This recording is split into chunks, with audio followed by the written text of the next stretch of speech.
પ્રદેશ ભાજપના અધ્યક્ષ સહિત સંગઠનમાં મોટા ફેરફારના સીઆર પાટીલે આપ્યા સંકેત। વાવની પેટા ચૂંટણીમાં જીત બદલ પાટીલે કાર્યકર્તાઓને અભિનંદન પાઠવ્યા। સાથે જ કહ્યું, વાવમાં જીતથી હવે કાંટો નહીં ખૂપે।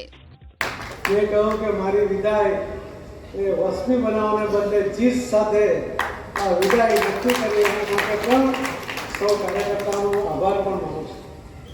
મને હતું કે વાવ જો ગુમાવીએ તો પ્રદેશ અધ્યક્ષ પદેથી હટીએ ત્યારે આપણને વાવ આપણા હૃદયમાં કાંટાની જેમ ભોકાતે પણ એ કાંટો ન વાગે એની ચિંતા કરવાવાળા લાખો કાર્યકર્તા હોય ને તો એ ક્યારેય સાંભળવા બને જીત નિશ્ચિત થઈ જાય।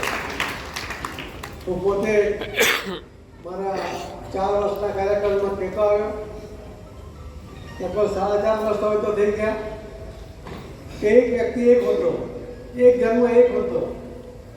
આજે હું તમારી સામે ઊભો છું તો 3 હોદ્દા લઈને બેઠો છું। સાંસદ છું એટલે કેબિનેટ મિનિસ્ટર પણ છું અને પ્રદેશનો અધ્યક્ષ પણ છું। હું પોતે 2 વાર રજૂઆત કરી છે કે કોઈને જવાબદારી સોંપવી જોઈએ, પણ હવે મને લાગે છે કે ઝડપમાં આપણે નિર્ણય તરફ જઈ રહ્યા છે। ઘણા બધા નવા સંગઠનની શરૂઆત કરવાની સૂચના અમને ગઈકાલથી મળી છે, એટલે નવી નવી જવાબદારી સાથે નવા યુવાનો સાથે આપણે આગળ વધવાના છીએ। જેમને નવી તક મળશે એમને એડવાન્સમાં અભિનંદન અને જેને મારી સાથે કામ